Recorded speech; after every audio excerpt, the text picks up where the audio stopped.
സെഖര്യാവ് അദ്ധ്യായം 6.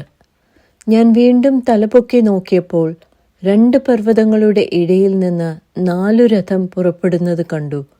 ആ പർവ്വതങ്ങളോ താമ്രപർവ്വതങ്ങളായിരുന്നു. ഒന്നാമത്തെ രഥത്തിന് ചുവന്ന കുതിരകളെയും, രണ്ടാമത്തെ രഥത്തിന് കറുത്ത കുതിരകളെയും, മൂന്നാമത്തെ രഥത്തിന് വെളുത്ത കുതിരകളെയും, നാലാമത്തെ രഥത്തിന് പുള്ളിയും കുരാൽ നിറവും ഉള്ള കുതിരകളെയും പൂട്ടിയിരുന്നു. എന്നോട് സംസാരിക്കുന്ന ദൂതനോട്, യജമാനനെ, ഇത് എന്താകുന്നു എന്ന് ഞാൻ ചോദിച്ചു.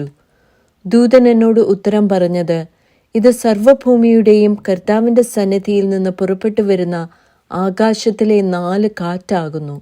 കറുത്ത കുതിരകളുള്ളത് വടക്കേ ദേശത്തിലേക്ക് പുറപ്പെട്ടു, വെളുത്തവ അവയുടെ പിന്നാലെ പുറപ്പെട്ടു, പുള്ളിയുള്ളവ തെക്കേ ദേശത്തേക്ക് പുറപ്പെട്ടു.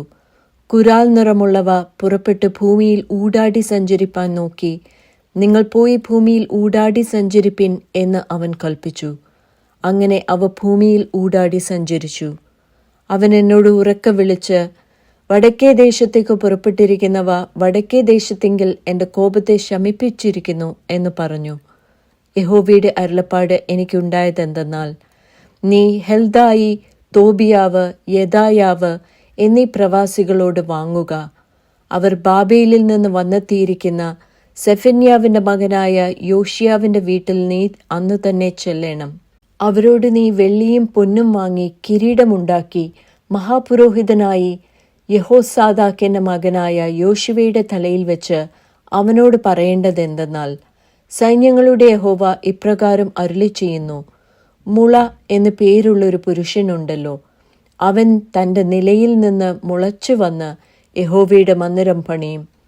അവൻ തന്നെ യഹോവയുടെ മന്ദിരം പണിയും. അവൻ ബഹുമാനഭൂഷണം ധരിച്ച് സിംഹാസനത്തിലിരുന്ന് വാഴും. അവൻ സിംഹാസനത്തിൽ പുരോഹിതനുമായിരിക്കും. ഇരുവർക്കും തമ്മിൽ സമാധാന മന്ത്രണം ഉണ്ടാകും.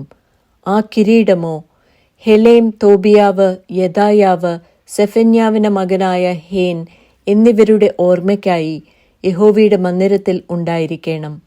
എന്നാൽ ദൂരസ്ഥന്മാർ വന്ന് യഹോവയുടെ മന്ദിരത്തിങ്കൽ പണിയും.